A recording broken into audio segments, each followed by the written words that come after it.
අපි සාදු කියලා බණ අහන්න සූදානම්.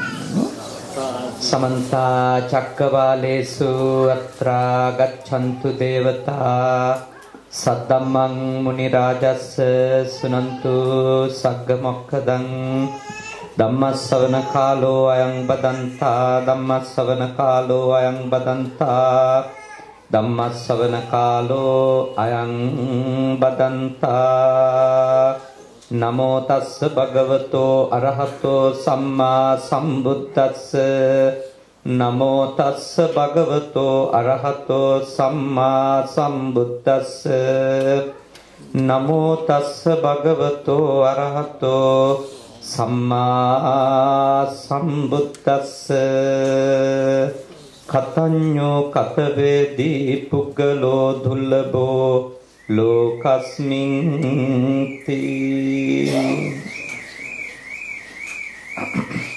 අපේ කල්‍යාණ මිත්‍ර සහෝදර අපේ සලවත් ධම්මානන්ද ස්වාමීන් වහන්සේගෙන් අපේ අනික් පඬිත හමුදුරන් වහන්සේලා දෙනමගෙන් අවසරයි අපේ වෛද්‍ය ප්‍රසන්න මැතිතුමන් එම මැතිණිය ඇතුළු පවුලේ පින්වතුනි අපේ ධම්මානන්ද සායන් වහන්සේගේ මූලිකත්වයෙන් පැවැත්වෙන විහාරස්ථානයේ දායක කාරකාදී සදහැවතුනි අද අපි තාම සතුටු වෙනවා මේ චාරිකාවේ අපි සිත කරපු පින්කම් අතර අපි තාම සතුටින් සම්බන්ධ වෙන උතුම් පින්කමක් මේ පින්කම හේතුව ධම්මානන්ද සායන් වහන්සේත් එක්ක අවුරුදු 5ක් එකට විශ්වවිද්‍යාලයේ අපිට සෑම දිනකම එක පන්ති කාමරවල ඉගෙන ගන්න ආශ්‍රය නිශ්‍රය කරන්න විවිධ සමාජීය ආගමික කටයුතු වල නියැලෙන්න අවස්ථාව අපිට ලැබුණා. ඉතින් අවුරුදු 12කට විතර පස්සේ විශ්වවිද්‍යාලයෙන් එළියට ආවට පස්සේ අපි නැවත හමු වෙන්නේ අද බොහෝ කාලයකින් යටත් පිරිසෙන් අවුරුදු 12ක් වෙනවා. එකක් ඒක අනිත් එක අද දායකත්වයේ අරගෙන කටයුතු කරන දොස්තර මහත්මයාත් දොස්තර නෝනත් මාව මේ රටට වඩම්මපු දායක දෙපළ වන තානියා නෝනගෙත් සත්‍ය නෝනගෙත් නිශාන්ත මහත්මයාගෙත් කල්‍යාණ මිත්‍රයෝනේ.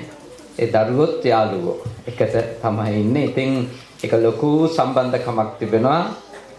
ඉතින් අපි තාම සතුටටපත් වෙනවා අද මේ ස්ථානෙට එන්ට ලැබීම පිළිබඳව. ධම්මානන්ද සායන් වහන්සේ හරීම අදිෂ්ඨානෙන් ඉගෙනගත්තු හාමුදුරු කෙනෙක් විශ්වවිද්‍යාලයේදී. දැන් මම ඇතුලේ පොලිටික්ස් නොකරට මම ටිකක් එළියේ පොලිටික්ස් කරා. විශ්වවිද්‍යාලය ඇතුලේ මම දේශපාලන වැඩ කරේ නෑ. නමුත් මම එළියේ ගොඩාක් වැඩ කරා. ඉතින් මම ගොඩාක් වෙලාවට මම කරේ මේ පළවෙනි උපාධිය ෆොටෝකොපි වලින්. පන්ති කාමරවලට මට සහභාගී වෙන්න ලැබිච්ච වාර ප්‍රමාණය අඩුයි. නමුත් ධම්මානන්ද සායන් වහන්සේ හරියටම සටහන් ලියාගෙන හැම පන්ති කාමර වැඩසටහනකටම දේශනයකටම සහභාගී වෙලා අනිත් එක උන්වහන්සේ ඒ කාලේ ඉඳලම හරිම ඉංග්‍රීසි භාෂාව ඉගෙන ගන්න. ඊටාම උද්‍යෝගයෙන් වැඩ කරා. අද උන්වහන්සේ ලොකු ජයග්‍රහණයක් ලැබලා තියෙනවා. එංගලන්තයට වැඩම කරලා උන්වහන්සේ ලස්සන පන්සලක් ආරම්භ කරලා තියෙන බව පේනවා. මොකද විශාල දායක පිරිසක් මේ දහවල් වෙලාවේ වුණා විශාල දායක පිරිසක් ඇවිල්ලා තියෙන උන්වහන්සේගේ ඇවතුම් පැවතුම් නිසා. මොකද උන්වහන්සේ හොඳ සත්පුරුෂ හාමුදුරු කෙනෙකුට උපස්ථාන කළා. අපේ හිරිපිටියේ පඤ්ඤාකිත්තේ කියලා මහා ප්‍රඥෙක් සංස්කෘත භාෂාවේ.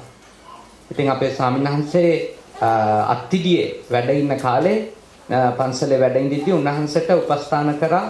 උන්වහන්සේගේ ශිෂ්‍යයෙක් ලෙස බොහෝම ගෞරවාදරයෙන් කටයුතු කරා. ඉතින් මම හිතනවා උන්වහන්සේට අද ඒ අපවත් වෙච්ච හිරිපිටියේ පඤ්ඤාකිත්ති නායක හඳුරුවන්ගේ ආශිර්වාදය අනිවාර්යයෙන්ම ලැබෙනවා කියලා. මොකද එපමණටම උපකාර වුණා අපේ සායනහන්සේ උන්වහන්සේට. ඉතින් අපි සතුටුයි උන්වහන්සේ වගේ සත්පුරුෂයෙක් අපි කියන්නේ හිත හොඳ ස්වාමීන් වහන්සේ කෙනෙක් කොහක කන්න නැතුව දේවල් දිහා බලන හොඳ විවෘත මනසක් තියෙන හොඳ හාමුදුරු කෙනෙක් මේ පළාතේ ඔයයන්ට ලැබිලා තියෙන එක අපි භාග්‍යයක් කොට සලකනවා. අපේ විශ්වවිද්‍යාලෙම අපේ ජුනියර් හාමුදුරුලා දෙන්නේ දැන් මේ පන්සලේ ධම්මානන්ද සායන් වහන්සේත් එක්ක වැඩ ඉන්නවා. ඒක ලොකු දෙයක්. අපි ඊටාම සතුටුයි ඔබ හැම දෙනා එක්ක මේ ධම් කතාවෙන් නියැලෙන්න ලැබීම. මයිකල් ගෝමස් ආදරණීය තාත්තා අභාවයට පත් වෙලා හරියටම 3 මාසයක් ජූලි 9 වෙනිදාට සම්පූර්ණ වෙනවානේ. ජූලි 9 වෙනිදාට ඒ වෙනුවෙන් තමයි අද මේ ධර්මානුශාසනාව මේ ස්ථානයේදී සිද්ධ කරන්නට සූදානම් කරලා තිබෙන්නේ. ඊට අමතරව මල්කාන්ති ගෝමස් මාතාවට, ධම්මිකා පෙරේරා මාතාවට, මිල්ටන් පෙරේරා පියාණන්ට ඇතුළු කොට ඔබ දෙපළගෙම නමින් මියගිය ඥාතීන්ට පින් අනුමෝදන් කිරීම මේ උතුම් පින්කමේදී බලාපොරොත්තු අතර අභිලාෂයක් විදියට තියෙනවා. අද මම මෙහි තාත්තට පින් දෙන පින්කමක් නිසා කළගුණ සැලකීම පිළිබඳව අපේ දහම් කරුණු කීපයක් කතා කරනවා ඔබත් එක්ක. කතඤ්ඤුතා කියන කාරණාව ගැන. බුදුහාමුදුරුවෝ ජීවමාන කාලේ පවා කළගුණ සලකන අය සුලභ නෑ කියලා උන්වහන්සේගේ දේශනාවක් ඇසුරින් අපිට තහවුරු වෙනවා. ඒ තමයි උන්වහන්සේගේ මුවින්ම වදාලා කතඤ්ඤෝ කතවේදී පුද්ගලෝ දුර්ලභෝ ලෝකස්මේ. කෘතඥ කළගුණ දන්න කළගුණ සලකන අය මේ ලෝකේ හරීම අඩුයි කියලා. උන්වහන්සේ තුන් කාලයට මාහිතී ධර්ම කොටසනේ දේශනා කරේ. එතකොට උන්වහන්සේ ජීවමාන සමයේත් ඒ தત્ත්වය තියෙන්නේ. උන්වහන්සේ නුවණින් දකින්න ති අනාගතෙත් ඒකමයි தત્ත්වය. එතකොට කළගුණ සලකන කළගුණ දන්න පිරිස කියන එක ලෝකේ හැම කාලෙකම අඩුයි. එතකොට ඔබ අද කරන්නේ එවැනි උතුම් කළගුණ සැලකීමේ පින්කමක්. ඒවා අඩු දේවල්. දැන් මේ පින්කම ඔබ නොකරයි කියලා කවුරුක්වත් අහන්නේ නැහැ. 3 මාස පින්කම කරාද නැද්ද මේවයි ඕවා අහා ඉන්න හොය ඉන්න කාටවත් වෙලාවකුත් නැහැ. මේ පින්කමට ඔබ දෙපළ පෙළඹෙන්නෙම ඇත්තටම කිව්වොත් ඒ ඔබලාගේ ඇතුලේ ඒ ආදරණීය පියාණන් දීපු ජීවිතය ගැන තියෙන ගෞරවයත් එක්ක. ඒ ගැන තියෙන හැඟීම. කියන්නේ කළගුණ සැලකීම කියන එක අප තුල දියුණු වෙන්නේ අපිට කරපු උදව් ගැන සතුටු නම් විතරයි. අපිට කරපු උපකාර ගැන සතුටු නම් අපි කළගුණ සලකන අය බවට පත් වෙනවා. දැන් මහා මංගල සූත්‍රයේ තියෙන්නේ සන්තුට්ඨීච කතඤ්ඤුතානේ. තෘප්තිමත් මනසක් අප තුල තියනකොට ලද දෙයින් අපි සතුටු නම් අපි ඊළඟට අපි ඇති කරගන්න දේ තමයි අපිට ඒ සතුට දීපු අය වෙනුවෙන් අපි කළගුණ සලකන. ගොඩාක් ලෝකේ කළගුණ සලකන මිනිස්සු අඩුයි කියන එකේ අදහස තමයි Tamanට අනිත් අය කරපු දේවල් ගැන සතුටු මිනිස්සු අඩුයි කියන්නේ. Tamanට කරපු උදව් ගැන සන්තෝෂ අය අඩුයි. තෘප්තිමත් අය අඩුයි. ඒක එහෙම කරපු එක ඇති කියලා හිතන අය අඩුයි. ඕනම මිනිස්සෙකුට හිතෙන්නේ උදව්වක් ගත්තට පස්සේදී උදව් අරගෙන ඉවරුනාම හිතෙන්නේ ඕක යාට ඔයිට කලින් කරන්න තිබුණා. හිතෙනවා. එක්ක ඔයිට වැඩි දෙයක් යාට කරන්න තිබුණා හිතෙනවා. එයාගේ හැටියට ඕකත් මොකක්ද? එහෙම හිතනවා. කී සැරයක් නම් කිව්වට පස්සේදීද ඕක කරේ. කොහොම විවිධ දේවල් උදව්ව ගත්තට පස්සේ හිතෙනවා. උදව්වෙන් පස්සේ එහෙම හිතෙනවා. ඒකට ස්තුති කරන්න නොපෙළඹෙන හේතු ඒක. ඒකට පින් දෙන්න හෝ ඒකට ප්‍රතිඋපකාර කරන්න මිනිස්සු නොපෙළඹෙන හේතු තමයි මිනිස්සුන්ට උදව්ව අරගෙන ඉවරුණාට පස්සේදී ඒකේ අඩුපේ. ඒ උදව්ව සහ ඊට අදාළ කරුණු කාරණාවල ඒ පරිසරයේ ඒක වෙච්ච කාලය සම්බන්ධයෙන්ම අඩුපේනවා මිනිස්සුන්ට. අඩු පෙනෙනකොට මිනිස්සු කල්පනා කරනවා ඔකට පින් ස්තුති කියන්න දෙයක්ද? ඕකට ආයෙ පින් දෙන්න දෙයක්ද? ඕක මතක් කරලා පෙරලා උදව් කරන්න දෙයක්ද? ආදි වශයෙන් එයාගේ අටිහිතම එයාට අර කෘතඥ වෙන්න, කළගුණ සලකන්න, කරපු උදව්වට ප්‍රතිඋදව්වක් විදිහට මහ දේවල් කරන්න නෙවෙයි, ස්තුති කරන්නවත් පෙළඹෙන්න දෙන්නේ නැහැ. එච්චරට අපේ හිත මේ බොහෝම මේ මොකක්ද අපි ඒකට කියන්නේ අපේ හිතේ ඒ උද්‍යෝගය නැති කරලා අපි ඒකට කම්මැලි කරනවා. ඇත්තටම ලෝකේ කලගුණ සලකන මිනිස්සු අඩු එකයි. සතුටු නැහැ ලැබෙන කිසිම දෙයකින්. අම්මා තාත්තා කරපු කිසිම දෙයකින් සන්තෝෂ නැති මිනිස්සු අම්මා තාත්තට මුකුත් කරන්නේ නැහැ. ඒගොල්ලොන්ට හිතෙන්නේ අම්මා ඉතින් අරයටනේ වැඩිපුර කරන්නේ. එයා සලකයි. මට නෙවෙයිනේ මගේ හයියෙන්නේ මම මෙතෙන්ට ආවේ. මල්ලිට වැඩිපුර කරා, නංගිට වැඩිපුර කරා. ඔහොම හිතන. එතකොට තමන්ට කරපු එක ගැන එයා වහාම අසතුටු වෙනවා. එතකොට අම්මා තාත්තාගේ ප්‍රශ්නවලදී හෝ මිය ගියාට පස්සේ පින්දීම් වලදී හෝ එයාගේ අතීත කියනවා මම නෙවෙයි පින්කම කරන්න ඕනේ. අරයා. ලෙඩ වුණාට පස්සේ හිතනවා මම නෙවෙයි ඔක කරන්න ඕන. අම්මා ඉඩම ලිව්වේ අරයටනේ. මට ලිව්වේ කැලේක එකක් නේ. පාරයිනේ දුන්නේ අයියටනේ. අන්න එතකොට මිනිස්සු ඒ කියන්නේ Tamanට කරපු උදව්ව ගැන මිනිස්සු සතුටු නෑ කියන එකේ අදහස තමයි මිනිස්සු ඒ උදව්ව කරපු එක්කෙනාට ප්‍රති උදව් කරන්නේ නෑ කියන එක. දැන් ලෝකේ කලගුණ සලකන මිනිස්සු අඩුවීම ගැන පුදුම වෙන්න එපා. මොකද ලෝකේ මිනිස්සු වැඩිපුරම ඉන්නේ Tamanට ලැබුණු දේවල් ගැන තෘප්තිමත් මිනිස්සු නෙවෙයි. අතෘප්තිමත් මිනිස්සු. අසතුටින් ඉන්න මිනිස්සු නේ. මදි අඩු පාඩු හිස්තැන් හොය ඉන්න මිනිස්සු. සම්පූර්ණ වීම ගැන Tamanට දෙයක් තියෙන එක ගැන හෝ Tamanට දෙයක් දීම ගැන සතුටු අය මේ. ඔබලාට මේ හොඳට තේරෙනවා ලංකාවට යනකොට ලංකාවට යන්න බයම දෙන්න තියෙන තෑගි තොගේ හින්දා නේ. ලංකාවට ගොඩාක් අය යන්න බය මම දන්නවා ඒ ලංකාව කියනකොට ඔළුවට එන ලයිස්තුව. අරයට මොකද්ද මෙහා මොකද ලංකාවේ මිනිස්සු අපරාධ කියන්න බෑ බලාපොරොත්තු වෙන්නේ අඩුම ඇපල් ෆෝන් එකකින් මෙහා ඒවා චූටි චොක්ලට් කෑලි වගේවත් නෙමෙයි නේ ඒවා සැම්සුනුත් නෙමෙයි.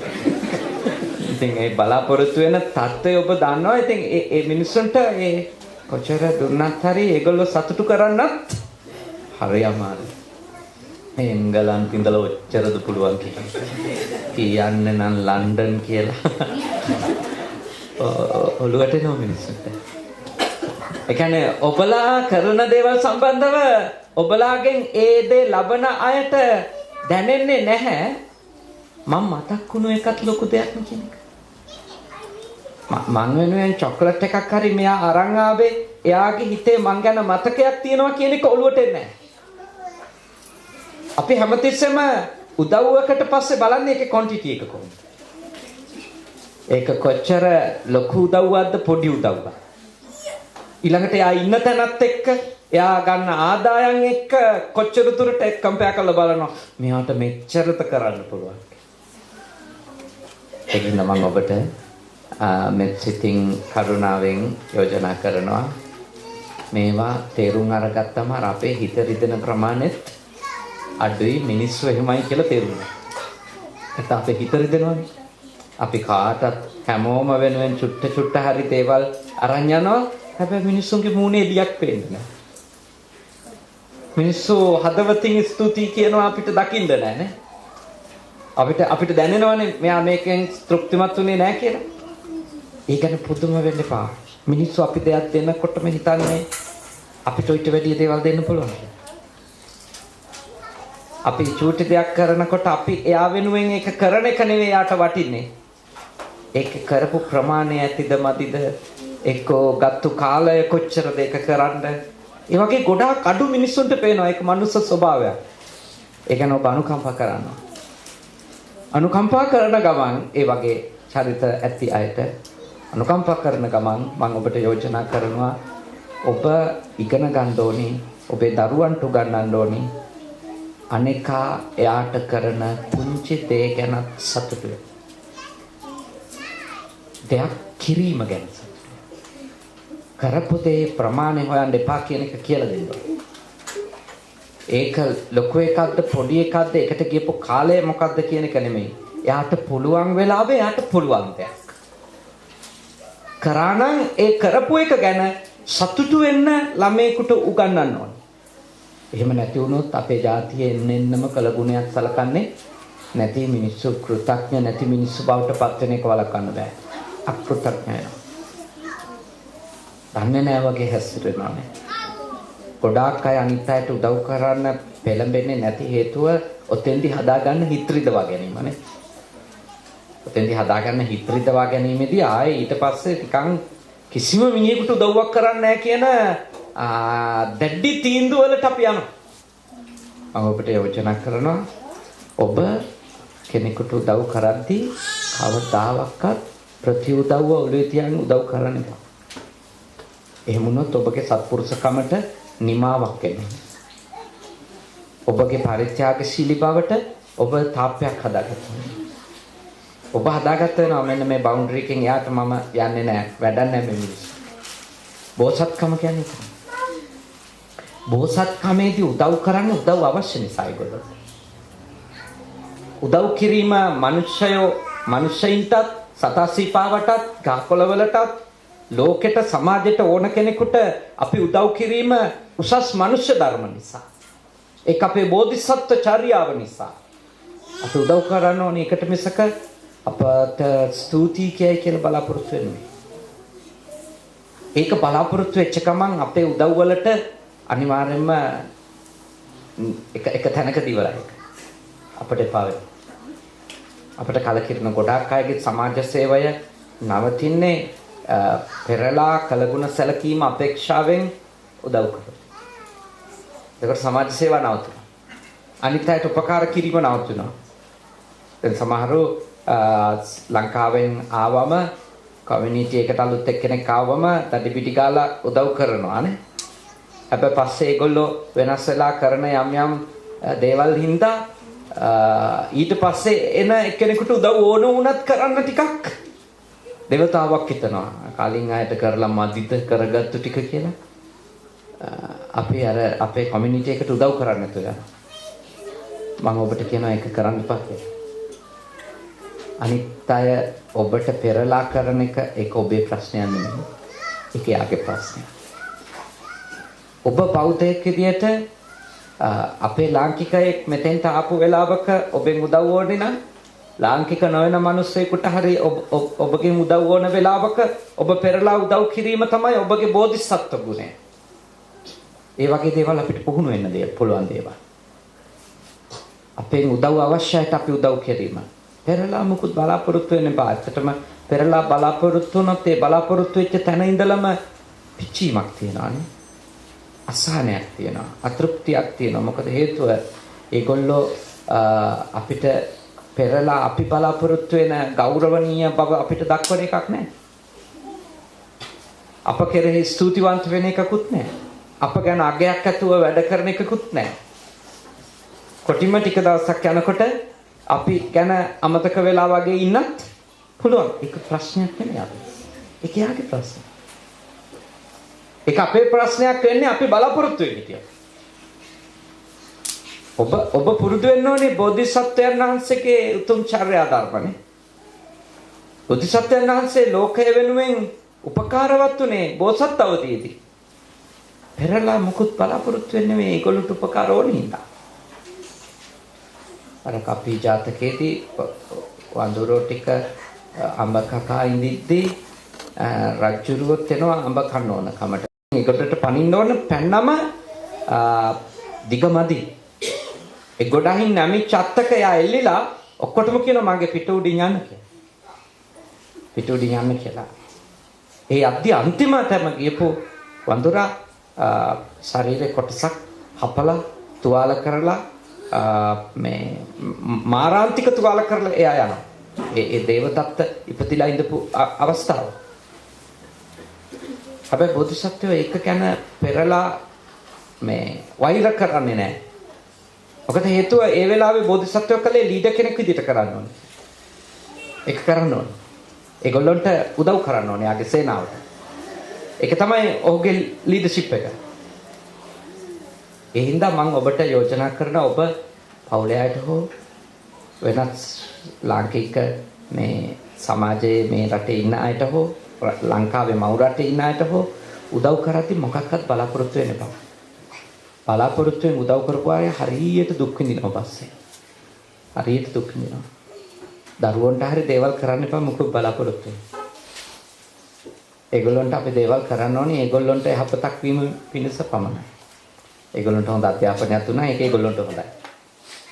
ඒගොල්ලන්ගේ ළමා කාලය හොඳට පෝෂණය කරාම ඒක වැඩිහිටි වේදී සහ මහලු වේදී හොඳ නිරෝගී සම්පන්න ජීවිතයකට අපි ලබා දෙන ළමා කාලේ ලබා දෙන සෞඛ්‍ය සම්පන්න ජීවිතයට උදව්වක්. හැබැයි ඒ අතරේ ඔළුවේ නම් තියාගන්න එපා අපිටත් ඉතින් වතුරු ගුරක් හරි දෙයි.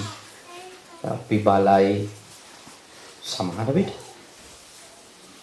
බලන්නත් පුළුවන් බලන්න බැරි වෙන්නත් පුළුවන් හිතලම නොබලා ඉන්නත් පුළුවන් නේ බලන්න පුළුවන් බලන්න බැරි වෙන්නත් පුළුවන් හිතලම නොබලා ඉන්නත් පුළුවන් ඔය ඕන එකක් විය හැකියි දැන් ඕක අපිට ප්‍රශ්නයක් වෙන්නේ අපි බලාපොරොත්තු වුණොත් බලන එක ගැන පොඩ්ඩක් හරි ඒගොල්ලෝ උතුම් එනවා ආඩම්බරයක් නේ ලොකුකම් කියවන්න හිතනවා හතර වටේට කෝල් කර බලන්න එපා ඉතින් අපේ ළමයි අපිට බලනවා කියලා මේ අමුතු එකක්. ඊළඟට නිකන් හරි ඒගොල්ලන්ට වෙන වැඩ යෙදිලා බලන්න බැරි වුණොත් ඔයගොල්ලෝ දන්නව නේද මම එංගලන්තෙට මුන් ගෙනිච්ච හැටි. මම මොන දුකක්ද විඳේ. අපි මෙහෙමයි කරේ. අපි කෑවද හරියට. අපි සතුටින් හිටියද? කිකියා අපි පෙරලා මේ දේශක දැඩි ලෙස දේශක මම ඔබට යෝජනා කරනවා ඒක ඒගොල්ලෝගේ ප්‍රශ්නය. ඔබගේ ගාවට ආපු දරුවෝ මේ සසරේ සැරිසරන අයනේ මේ ඔබගේ ගාව ඉපදිලා ඉන්නේ. ඔබගේ දරුවෝ වෙලා තිනු මේ ආත්මනේ. පෙර වෙන අයගේ දරුවෝ වෙන්න පුළුවන්. ඔබගේ වෙන නෑකන් තිබුණ වෙන්න පුළුවන්. කොහොම නමුත් ඔබේ දරුවෝ වෙලා දැන්. ඒ උන්ට යම් කොටසක් ඔබ කරනවා. භවින් ඒගොල්ලෝ බේර ගන්න ඕනේ. හොඳ දේවල් වල ඒගොල්ලෝ යොදවන්න ඕනේ. ඒගොල්ලන්ට හොඳට උගන්වන්න ඕනේ. මව්පියෝ ලෙස ඒගොල්ලෝ පෝෂණය කරන්න ඕන කුඩා කාලේදී. එහෙම ටිකක් තියෙනවා. ඒ ටික කරන්න. ඒක ඔබ කරන්න ඕනි කොටස. ඒක ලෝකේ කවුරුත් නොකරත් බෞද්ධයෝ අපි කරන්නේ. මොකද බෞද්ධයන්ට බුදුරජාණන් වහන්සේ ඒක දරුවෝ වෙනුවෙන් ඉෂ්ට විය යුතු යුතුයකම් අතරට පෙන්නලා තියෙනවා. ඒක දරුවන්ට කරන උපකාරය. හැබැයි පෙරලා දරුවෝ කරයිද නොකරයිද කියන එක හොයන්න එපා. මොකද ඔබලාට කියලා තියෙන්නේ උපේක්ඛා වර්ධනය කරගන්න කියලානේ. උපේක්ෂාව කියන්නේ දරුවන්ගෙන් එන ලාභෙදිත් මධ්‍යස්ත වීම, දරුවන්ගෙන් එන අලාභෙදිත් මධ්‍යස්ත වීම. දරුවන් නිසා එන කීර්තියේදී අපකීර්තියේදී, නින්දාවේදී ප්‍රශංසාවේදී, සැපතෙහිදී දුකෙහිදී මේ කියන අටලෝ දහමම ඔබට දරුවෝ හින්දා මුණ දෙන්න වෙයි. ඔබ හැම එකකදීම දරුවෝ සම්බන්ධව උපේක්ෂා සහගත වෙන්න. ඒකදී අපිට තද ඇලීම් හෝ තද ගැටීම් වලට යන්න බෑ බෞද්ධ දෙමව්පියන්ට. හැබැයි ඒගොල්ලෝ වෙනුවෙන් මෛත්‍රියෙන් හැමදේම කරලා දෙන්න. ඒගොල්ලොට අවශ්‍ය මෛත්‍රියේදී තියෙන්නේ අවශ්‍යව විතරයි කරන්නේ. මෛත්‍රියේදී තියෙන්නේ අවශ්‍යව විතරයි කරන්නේ අනවශ්‍යව කරන්නේ. ආදරේදී තමයි ඕනේ නැතිව කරන්නේ. ඒ කියන්නේ ආදරේයි මෛත්‍රිය අතර එක සමානයි වගේ සිතුවිලි දෙක පෙනුනට පොඩි වෙනස්කමක් තියෙනවා. එක වගේම වුණාට එකක් නෙවෙයි එක. ආදරේදී අපි කෙනෙකුට ආදරේ වුණාම සීමාව ඉක්මවල දේවල් අපි කරනවා. ආදරේ වැඩි වුණා. හොඳට කන්න පුළුවන් අයටත් අපි කවනවානේ. ඒ තමයි ආදරේ. මෛත්‍රියදී කරන්නේ එයාට බඩි කිනි නම් එයාට කැම ටික සුදුම කරනවා. ආදරේ වැඩි වුණාම ඒක අපි කවලක් දෙනවා. එහෙම අපි කෙනෙකුගේ නීඩ්ස් ටික කරලා දෙන්න පුළුවන් මෛත්‍රියදී. අවශ්‍යතා කායික අවශ්‍යතා, එයාගේ මානසික අවශ්‍යතා, අපි යාට කයින් කරන ක්‍රියා, වචනෙන් කරන ක්‍රියා ඒවා තියෙනවා මෙත්තා සාගතනේ මෛත්‍රිය. හැබැයි ආදරේ ඊට වඩා ගොඩක් තියෙනවා. සමහර වෙලාවට ඒ ආදරේ කියන එකේදී අපි උපරිමයට යනවානේ. අවශ්‍යතා නෙවෙයි දරුවන්ගේ ආසාත් ඉෂ්ට කරනවා. දරුවන්ගේ උවමනා ඒවා ඉෂ්ට කරන්න අපි අප වෙනවා දරුවෝ සම්බන්ධවනේ. ඒවා වැරදි කියලා නෙමෙයි මම මේ කියන්නේ ඒවා කරන්න එපයි කියලා නෙමෙයි. නමුත් ඒකෙදි ගොඩාක් වෙලාවට අපි පෙරලා අපේක්ෂා කරනවද නැද්ද? අපේක්ෂා කරනවා. ඊළඟට අපි අර ආදරය කරපු තරමටම කේන්ති ගන්නවා. තරහත් ආදරය කරපු තරමටම කේන්ති යනවා. මොකද අපි ලස්සනට කතා කරා නම් අපිත් හොයනවා අපිටත් ලස්සනට කතා කරන්න. අපි ඒගොල්ලෝ ගැන හොඳට හිතුවා නම් අපි හිතනවා අපි ගැනත් හිතන්න ඕන. අපි ඒගොල්ලොන්ගේ හිත නොරිදෙන්න හැසිරුණා නම් අපි බලාපොරොත්තු වෙනවා අපිටත් හිත රිදෙන්නේ නැති වෙන හැසිරෙන්න දැනගන්න ඕනේ ඒගොල්ලෝ.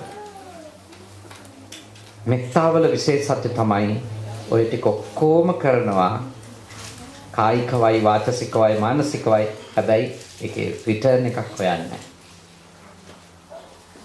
ඒ අපේ ක්‍රියාවට එයාගේ පැත්තෙනුත් එවැනිම රියැක්ෂන් එකක් හොයන්නේ නැහැ.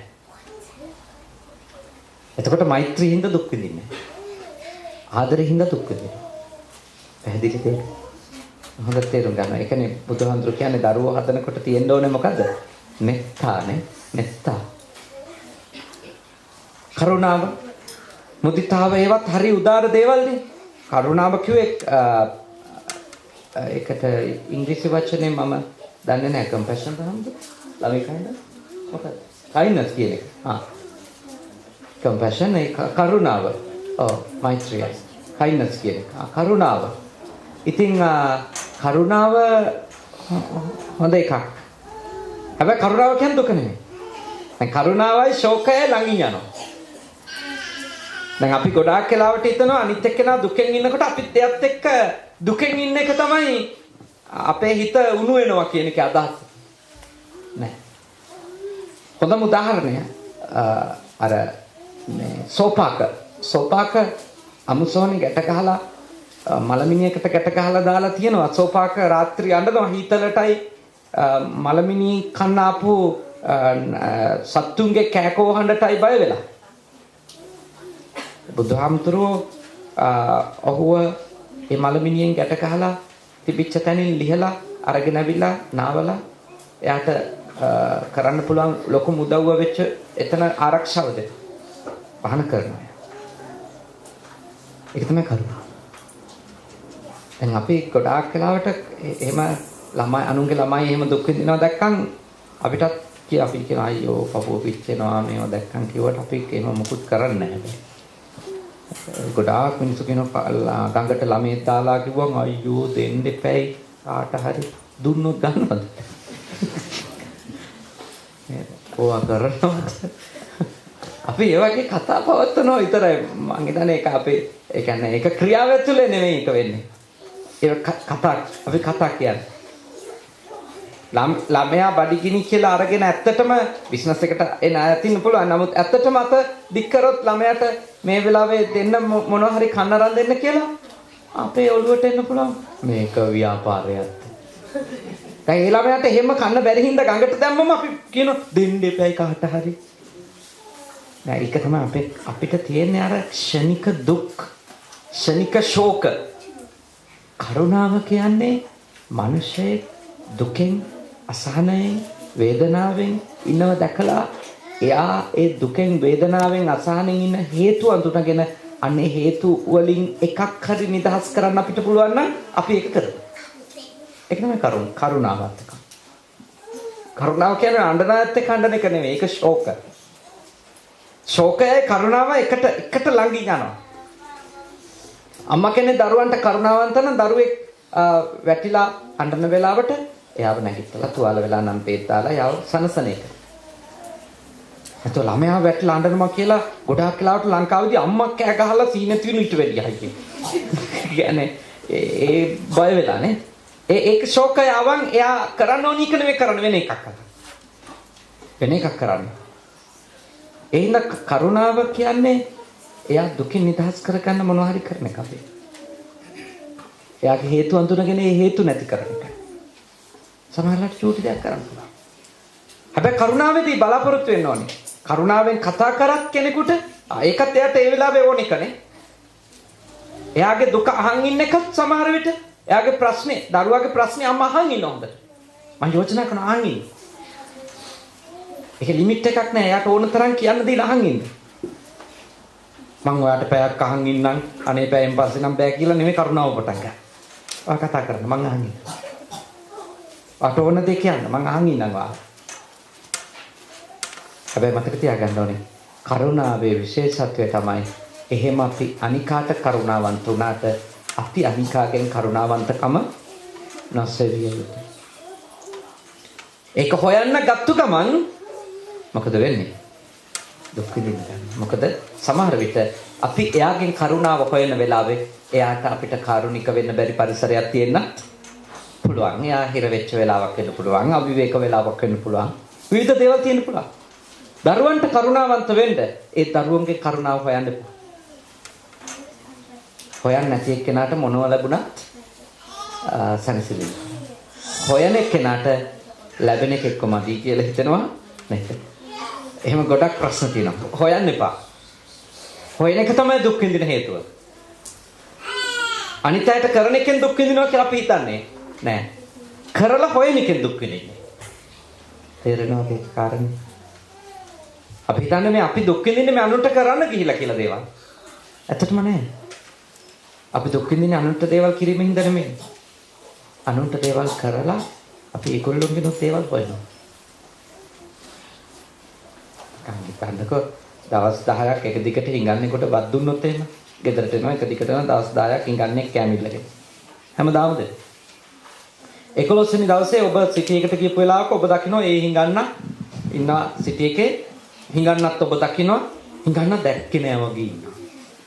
ඔබ hina වෙන්නේවත් නෑ බලන්නේවත් නැතුව හිඟන්න හොඳටම ඔබ දැකලා හක බලන් යනවා. මොකද හිතෙන්නේ? දෙන් කෝකායේ ආයිනේ දැක්කද? දවස් 10ක් කෑව ගුණයක් නෑ ගුණ මකුවා. මොකද වෙන්නේ? හිඟන්නට දවස් 10ක් කන්න දුන්නත් අපි යටින් බොන්ඩ් එකක් හදා ගන්නවා කියලා. මම ඔබට යෝජනා කරනවා. එයාට අපි කන්න දෙන්න ඕනේ බඩකින් ඉඳච්චට. එතනින් එහා ඒවා ඔළුවේ තියාගන්න එපා. එතනින් එහා ඒවා ඔළුවේ තියාගන්න ගියපු ගමන් අපි විඳවනවා. මොකද එයා පෙරලා අපිට ස්තුතිපූර්වකව බලන්න ඕනි කියලා අපි හිතන එකම අපි හිතනවා අපේ බත් වලට එයා වහල් වෙන්න ඕනි කියලා. එයා යටත් වෙන්න ඕනි. එයා අපි දකින්න හැමදැනකදීම එයා අපිට ඔළුව නමන්න ඕනි. ඒකයි අපිට දිගට කුසල් වල නියැලෙන්න බැරි වෙලා තියෙන්නේ. අපි කරනවා මගදී නවත්තලා දාන්නේ පෙරලා ප්‍රතිචාරය අපි අපේක්ෂා කරන එක නූනම. එහෙනම් හොඳට තේරුම් ගන්න. හිත හදා ගන්නවා කියන්නේ මේව තේරුම් ගන්න එක. අපේ නුවණ දියුණු කරගත්තම අපිට අපි කරන දේ බොහොම නිස්සරණේ පිටස කරන්න පුළුවන්. මොනවත් බලාපොරොත්තු නැවේ. ඒක තාම දියුණු තත්ත්වයක්. ඒකෙන් අපිට ආනිසංස ලැබෙන මොකද හිතට අසහනයක් නැහැ. අපි කොච්චර දේවල් කරත් අපි විඳවන්නේ නැහැ. අන්තික මුදිතා. මතක තියාගන්න මුදිතාව හරිය වැදගත් දෙමව්පිය දූ දරු සම්බන්ධයකදී. මුදිතාව කියන්නේ මේ දරුවන්ගේ සාර්ථකත්වයේ දැක සතුට වෙන. ඒ සතුට ඔබට ලැබෙන්නේ ඔබ ගැන තෘප්තිමත් නම් විතරයි. නැත්තම් ඔබ අනිකාගේ සතුට පිළිබඳව දරන ඒ චෛතසිකේ එන්නේ නැහැ.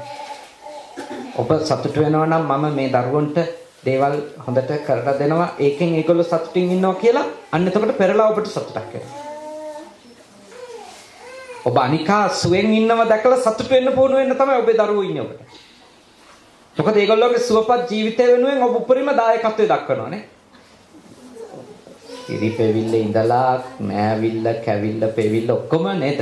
මේ හැම දෙයකදීම ඔබ සම්පූර්ණයෙන්ම ඔබ දිය කරනවා. ඒකෙදී එයා ඒ උපකාරයෙන් වැඩෙනවා දැක සතුට වෙනවා. ඒකට කියන මුදිතා කියලා. හැබැයි වග වෙන්න ඕනේ. එයාගේ සතුටේ කොටස් ඔබට අයිති බව නොසිතයි. දැන් අර මෙහෙ තියෙනවා 11+ කියලා එකක් නේ. එක්සෑම් එක ලංකාවේ තියෙන ශිෂ්‍යත්ව කියලා. ඒක පුදුම විභාගයක් මම කියන්නේ ඒක මාරාන්තික මිනිමල් විභාගයක් කියලා ඒක. ශිෂ්‍යත්වයේ පුදුම විභාගයක්. ඉතින් මේ විභාගයට වැඩිපුරම සූදානම් වෙන්නේ අම්මලා තමයි. 11+ එකටත් එහෙමද? සමා වෙන්න. අම්මනේ සූදානම් වෙන්නේ ඒක ඕනුලු නේද? ලංකාවේ ශිෂ්‍යත්ව එක හරියම වැදගත් වෙලා තියෙනවා. අම්මලා එකට පුදුම විදියට සූදානම් වෙනවා. තාත්තලා නම් ඊහෙට යෝක ගණන් ගන්න නැහැ. මෙහෙත් එහෙම වෙන්න තිමයි තේනේ. ළමයාට 11+ කියලා දන්නේ අඩුවෙන් වෙන්නේ තාත්තලා. නෑ හැම තාත්තම නෙමෙයි ගොඩක් තාත්තලා මෙහෙදි කෑරින් කියන එක හොඳට තියෙනවා නේ. දරුවෝ ගැන හරියට හිතන ගොඩක් තාත්තලා. ලංකාවේ ඇත්ත වශයෙන්ම මෙච්චර පවුලට තාත්තලා දායක වෙනව අඩුයිනේ. මේ අම්මලා නේ පවුල ඇදන් යන්නේ ලංකාවේ. සාමාන්‍යයෙන් මධ්‍යම පාන්තික සහ පාල මධ්‍යම පාන්තික පවුල්වල පවුල ඇදන් යන්නේ අම්මලා ඇත්තට. දැන් මේවයි මම දැක්ක දේ තමයි පන්සල ගෙනියන්නත් තාත්තලා ඉදිරියට ඇවිත් තියෙනවානේ. පවුල් සංස්ථාවේ දියුණුවට තාත්තලා ගොඩක් දායක වෙනවා මෙහෙදි. ඒක මම මේ රටේ විතරක් නෙමෙයි විදේශීය රටවලට ගියපු පවුල්වල දකින හොඳ ගුණයක්. තාත්තලගේ දායකත්වය හරීම හොඳයි. එහෙමත් කෙනෙක් තමයි වගකීම නැතුව වැඩ කරන්නේ. ගොඩක් අය හොඳට දායක වෙන තමන්ගේ ළමයි වෙනුවෙන් නේ. ගොඩක් අය ගේන්න ගෙනියන්න බලන්න නේද? සෝදන්න පවා කැප වෙනවානේ. කැම ටික වෙලා තියනවා. එහෙම හොඳ ගුණ තියනවා මේ රටට ආවම එහෙම මේ දූල පුතාලා මේ තේරෙන ළමයි වටහා ගන්න ඕනේ. ලංකාවේදී ගොඩක් තාත්තලා ඔච්චර උදව් කරන්නේ ඔයගොල්ලෝගේ තාත්තා ඔයගොල්ලන්ට උදව් කරන තරම්. අම්මා මත්තෙම තමයි දරුවෝ ටික ඇත්ත වශයෙන්ම උඩට එන්නේ ගොඩක් දරුවෝ. අම්මලා හරියට වෙහෙසෙනවනේ ශිෂ්‍යත්ව කියන විභාගෙට නේ. ඉතින් ඔය ශිෂ්‍යත්ව කිට්ටු වෙනකොට ගොඩාක් ළමයි එනවා අපේ පන්සල් වලට අම්මලත් එක්ක ආශිර්වාද ලබා ගන්න පිරිත් නූලක් ගැට ගහ ගන්න අපි සෙත් පතල යවනවා. ඒ ඇත්තටම මේ විසල් සාවම ආයෙත් එක්ක අරන් යනවා අපිට කියන්නේ. එක වෙලාවක එහෙම දරුවෙක් එහෙම මට පිරිත් නූල් ගැට ගහගෙන එහෙම ගිහිල්ලා එයා විභාගෙ දෙලා හොඳට පාස් වෙලා.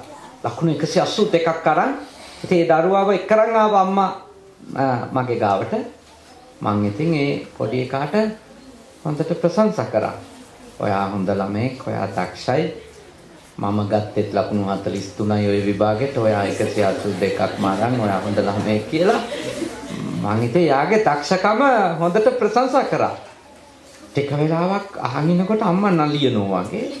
එයාට හරි අමාරුයි. ඒකට එයා එක සැරේටම කියනවා මාන් නැත්තම් ගණියේ 182ක්. ඒ කියන්නේ අරක ෂෙයාස් ඉල්ලනවා.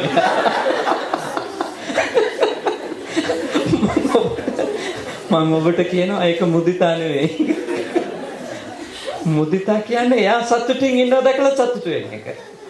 තේරෙනව නේද? ඒ කියන්නේ එයා ලොකු තැනකට ඇවිල්ලා ඉන්නවා. එයා උඩට ඇවිල්ලා ඉන්නවා දැකලා ඔබ නිර්ආමිසව මුකුත්ම එයාගෙන් බලාපොරොත්තු නොවි ඔබ සතුට වෙන එක තමයි මුදිතා.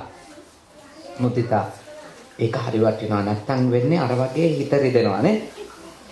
එක්ක එයා අර එක සැරේට මෙයාගේ කටින් එක පැන්නේ මට හිතුණා නෑ ළමයා හරි ඒක කියයි කියලා අම්මා බලාපොරොත්තු වෙන්නේ ඉන්නේ නැතේ නේ. අම්මා තමයි මට උදව් කරේ කියලා. මොකද දැන් පොඩි එවුන් වොයිස් කට් දෙනවා ටීවී වලට මේක මම මෙහෙමයි කරේ කියලා ලෝකෙ පෙන්නලා වගේ නේද? ලොකු වොයිස් කට් දෙනවා. එතකොට ඒ අම්මගේ තාත්තගේ නම කියනවා ඒවයි. දැන් ඒක කියනවා කියලා අපේක්ෂා කරනවාද මම? ඒ අපේක්ෂා කරන තැන තමයි දුක. එතන තමයි දුක. ඒ කියන්නේ මොකද නිකන් හරි ළමයාගේ කටින් කියුනේ නැතුණාම රිදෙනවා. ඒ කියන්නේ අපි හැමතිස්සෙම අනිත් එක්කෙනා සතුටු කරාට පස්සේ හිතනවා එයාගේ සතුටේ කොටස් අපිට අයිති කියලා. මම ඔබට යෝජනා කරනවා විඳවන්න පාරවල් හදාගන්න. ඊට පස්සේ අපිට බැන ඉන්නවා මේ මිනිස්සු කලගුණයක් නැහැ කියලා. හරි අකෘතඥයි කියලා. අපිට ගොඩාක් මිනිස්සු නැති වෙන්නේ ඔහොම අපි හදාගත්තු දේවල් ඉඳලා. මම ඔබට යෝජනා කරනවා මේක අමාරුයි. මේක ඇත්තටම පටිසෝතගාමීනේ. අනිත් අයට දේවල් කරලා මුකුත් බලාපොරොත්තු නොවී ඉඳීම සාමාන්‍ය ගමනක්ද? නෑ ඒක උඩුකම් බලා පිනීම. කමරුයි. ඒක තමයි බෞද්ධකම.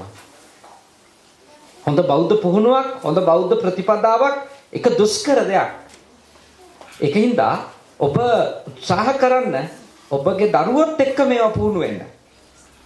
එතකොට ඔබ පෙරලා දරුවන්ගෙන් මෛත්‍රී කරාට මෛත්‍රිය හොයන්නේ. කරුණාවන්ත වුණාට කරුණාවන්තකම හොයන්නේ.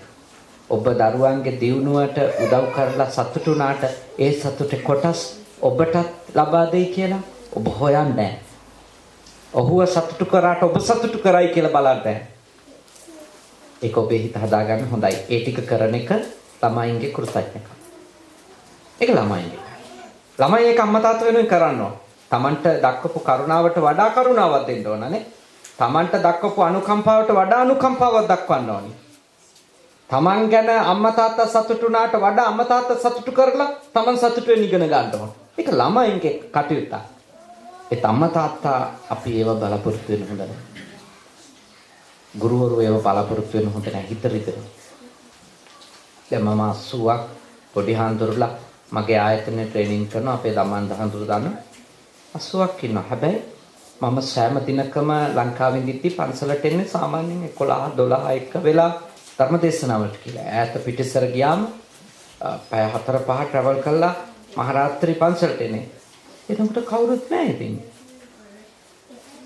හැබැයි මං එනකොට දොර අරින්න හිටියේ නැහැ කියලා මං එනකොට ගිලම්පස හදන්න හිටියේ නැහැ කියලා මම එක වදයක් කරගන්නේ මම එක තේරුම් කරලා තියෙනවා මට මේගොල්ලෝ උදේ 4ට නැගිටින්න ඕන 5ට නැගිටින්න ඕනේ මං එනකන් ඒගොල්ලන්ට ඉන්න බෑ මට 12ට හෝ එකට ඇවිල්ලා මට 6 වෙනකන් සතු වෙන්න පුළුවන් ඒත් මේගොල්ලෝ 5ට ඉන්න ඕනේ මම මේගොල්ලන්ට උදව් කරනවා කියලා මේගොල්ලෝ මං එනකන් බලන් ඉන්න ඕනි කියන එක ඔළුවේ තියාගත්තොත් අන්න මට රෑ එනකොට කවුරුත් නැති වුණාම අසහනේද නැත් අසහනේ මම විඳවන්නේ මං අපේක්ෂා කරොත් විතරයි. මං අපේක්ෂා කරන්නේ නැත්තම් මං විඳවන්නේ නැහැ. ඒක තේරුම් ගන්න. ඒ කියන්නේ කලගුණ සලකන මිනිස්සු හැදෙන ක්‍රමේ අපි ඒගොල්ලොන්ට ලද දෙයින් සතුට වෙන උගන්වීමෙන් නමුත් අපි කලගුණ සැලකීම කියන එක අපේක්ෂා නොකරන අය විය යුතුයි. අපේක්ෂා කරනවා යන දුක් විඳිනවා. ඔබ ඔබේ දෙමව්පියන්ට ඔබ කලගුණ සලකන්න. ඔබට කරපු උදව් වලට ප්‍රති උදව් කරා. ඔබ සමහර ළමයි එක දකේ නෑ. ළමයි එක ඉගෙන ගන්න. මේව අපේ යුතුයකම් කියලා. ඔබ මේ රටේ හිටියත් තාත්තගේ ගුණ සීකලා අද බණක් කරනවා. මේ සිල් වැඩසටහනට දායක වෙනවා ඔබ. කොහොමද දෙයක්? ඒක ළමයින්ට හොඳ පණිවුඩයක් නේ. හොඳ පණිවුඩයක් ළමයින්ට. ළමයි ගැන හිතයි. තාත්තයි මේක කරේ අම්මයි මේක කරේ සීයා ගැන කියනවා සීයාගේ නම කියලා තමයි පින්කම කරේ ඒක ඔළුවට යයි ඒක සමහර විට දවසක ඔබ මියගේ දවසක දරුවෝ කරයි ඔබලා වෙනුවෙන් ඒක නොකර ප්‍රශ්නයක් නැහැ මොකද ඔබ බලාපොරොත්තු වෙලා නැත්තම් ඔබ ඒ ගැන හිතන්නේ නැහැ එතකොට මොකද ඔබ ඔබේ කොටස කරමින් යනවා එදා කතඤ්ඤතා කියන්නේ උදාර ගුණයක්. ඒකේ මුකුත් බලාපොරොත්තු නැතුව ඉන්න කෙනාට අනිවාර්යයෙන්ම ප්‍රති උදව්ත් හම්බ වෙනවද නැද්ද? ඔය. කියන්නේ ප්‍රති උදව් බලාපොරොත්තු නොවි උදව් කරොත් හිතන්නේවත් නැති ප්‍රති උදව් හම්බ වෙනවා. හිතන්නේවත් නැති. එහෙනම් බය වෙන්න එපා අනිකාට කැපවීම සම්බන්ධව. ඔබ ඔබගේ කොටස කරන්න. කලගුණ සලකන දුර්ලභ මිනිස්සු අතරට ඔබ එකතු වෙන්න. ඔබට කරපු පුංචි උදව්වක් මතක තියාගන්න. ඒකට ස්තුතිවන්ත වෙන්න. එතකොට රටට ස්තුතිවන්ත වෙන්න තියෙන ඔබටනේ. මොකද ඔබගේ මව් රට ඔබට මෙතනට එන්න උදව් කළා.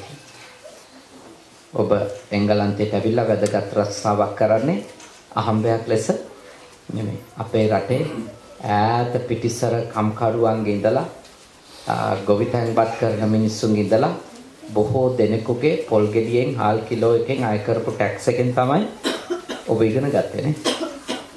එතකොට ඔබට ඒ මව් රටේ ආර්ථික දියුණුවට දායක නොවි ඉන්න අයිතියක් නැහැ. අයිතියක් නැහැ. ඔබ මෙහි මෝගේජ් කියනවා වෙන්න පුළුවන් ඒ ඔක්කොම ඇත්ත. ඒත් අඩුම තමන්ගේ මව් රට තුල ඉන්න දුප්පත් නෑදෑයන්ට දුප්පත් දරුවන්ට පෙරලා යමක් ඔබගේ පැත්තෙන් ඔබ කරන එක ඔබගේ කෘතඥකම. ඔබගේ කලගුණ සැලකීම. එතකොට ඔබට උදව් කරපු රටට ඔබ ප්‍රති උදව් කරනවා.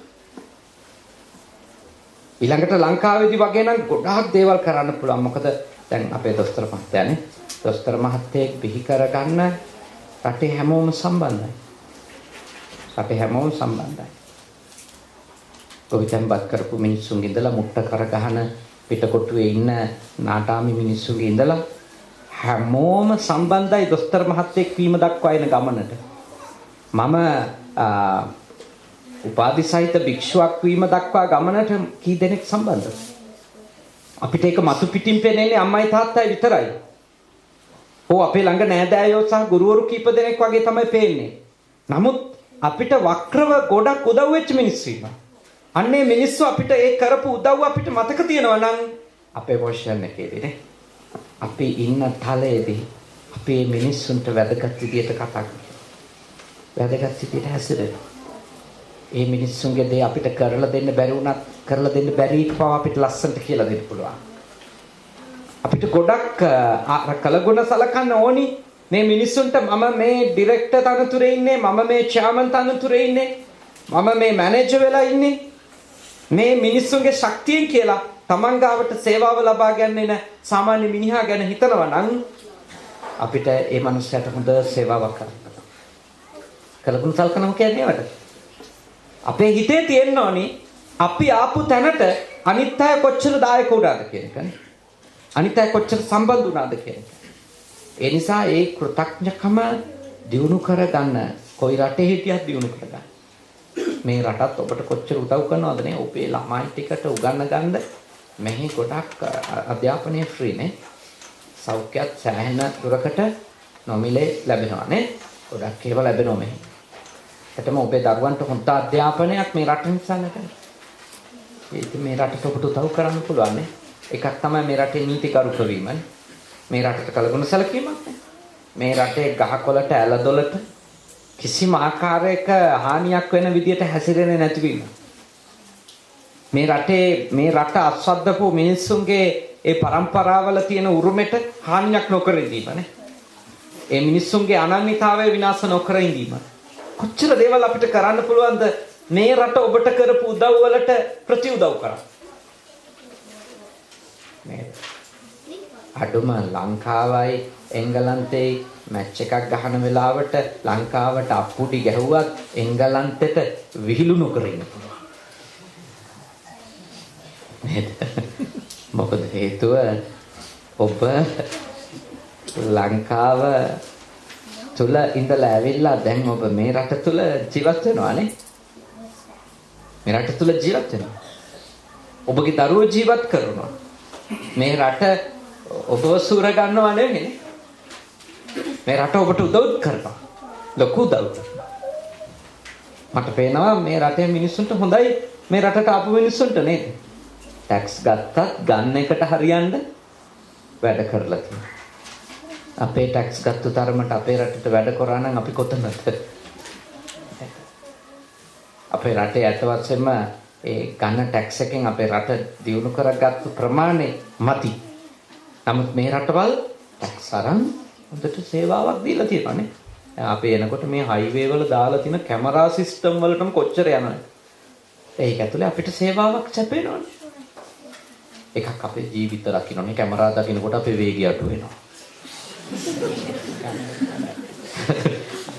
එහෙම අපි ස්ලෝ වෙනවා. ස්ලෝ වීම නිසා සමහර විට ඊළඟ විනාඩි 5 මැරෙන්න නියමිත එක්කෙනාගේ ජීවිතය රැකෙනවා. එහෙමනේ වෙන්නේ. ඒ හැම එකක්ම ඔබෙන් අරන් තියෙන ඇත්ත. නේ? ඔබෙන් අරන් තියෙනවා. ඔබට ඔබව ගයිඩ් කරනවා මේ පාර ට්‍රැෆික් තියෙනවා.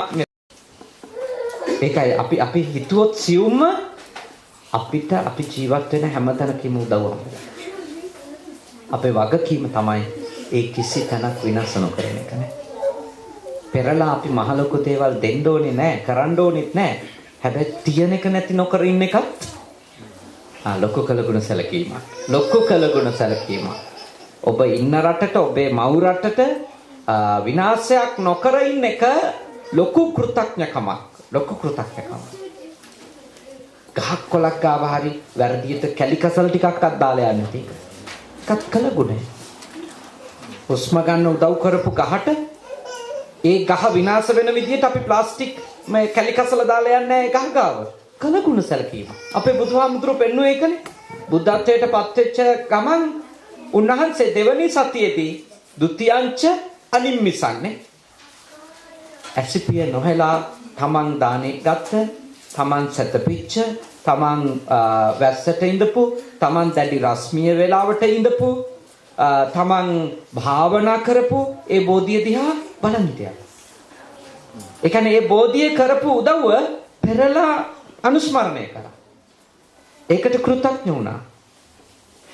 ඒ නිසා ඒ කෘතඥකම කියන එක කළගුණ සැලකීම කියන එක අපි ගහකොළට පවා කරන්න. ඒක අපි පුහුණු වෙන්න ඕන.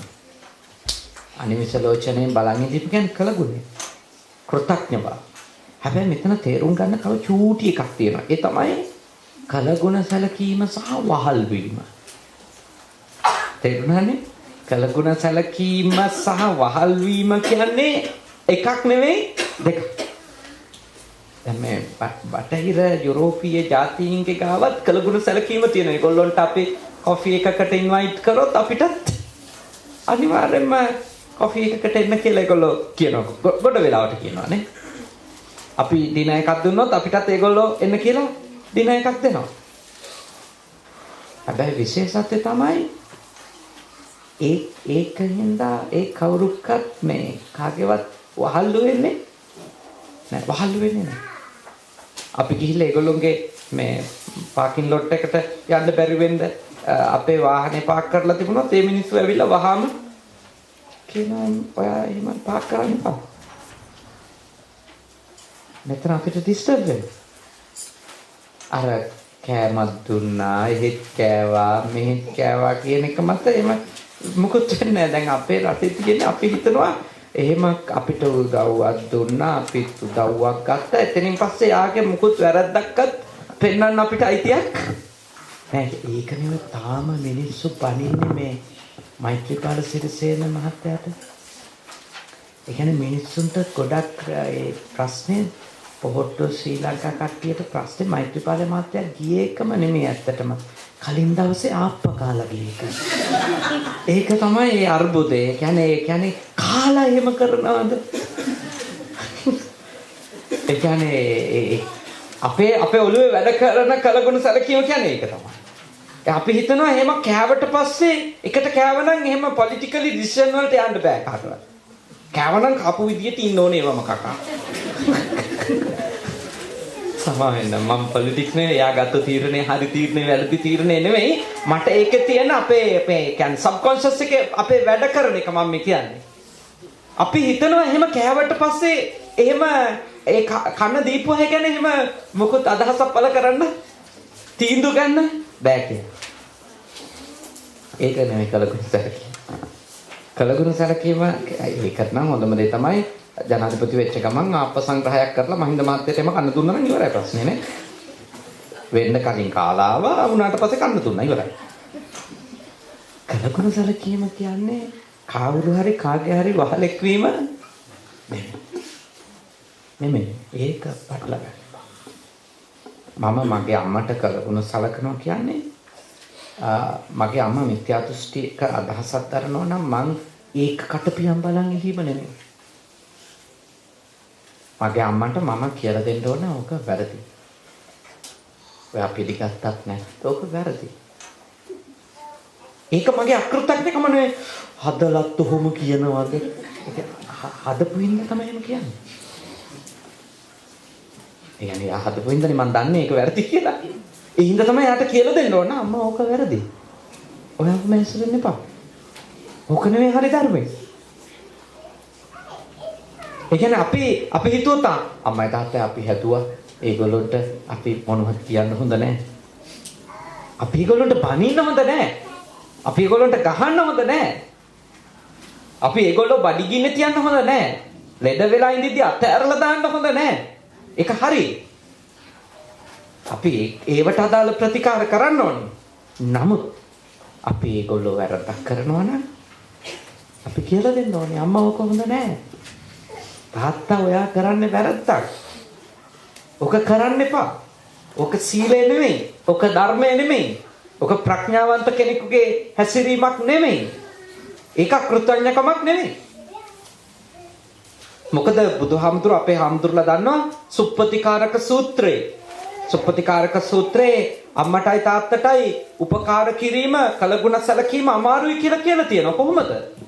අවුරුදු 100ක් උරහිස් දෙකේ ඉඳගෙන සියලුම ඔය භෞතික උපස්ථාන කන්න බොන දීම් ආඳින පළඳින ඒ වගේ අපි කරන උපස්ථාන තියෙන්නේ ඒවා අවුරුදු 100ක් එක දිගට අම්මයි තාත්තයි උරහිස් දෙකේ ඉඳගෙන කරත් ණය ගෙවන්න බෑ.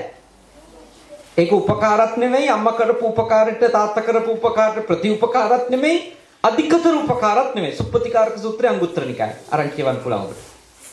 ඊළඟට කියනවා අම්මයි තාත්තයි දෙන්න සක්විති රජකමට පත් කරා. දැන් ලෝකේ ලබා ගන්න පුළුවන් ඉහළම ලෞකික රාජ්‍යත්වයේ සක්විති රජකම අපේ ධර්මයේ කතා කරන්නේ. එතකොට සක්විති රජකමට ඔබ ඔබේ අම්මයි තාත්තයි පත් කරත් ඒක උපකාරයක් නෙමෙයි අම්මට තාත්තට. ඒක ප්‍රතිඋපකාරිකුත් නෙමෙයි. කියන්නේ කරපු උදව්වට උදව්වකුත් නෙමෙයි. අධිකතර උදව්වකුත් නෙමෙයි. ඒ බුදුහාමුදුරුවෝ සුප්පතිකාරක සූත්‍රයේදී අපිට කියනවා අසද්දේ සද්දාය සමාතපේති. ශ්‍රද්ධාව නැති අම්මගේ හිතේ ශ්‍රද්ධාව දිනු කරොත්.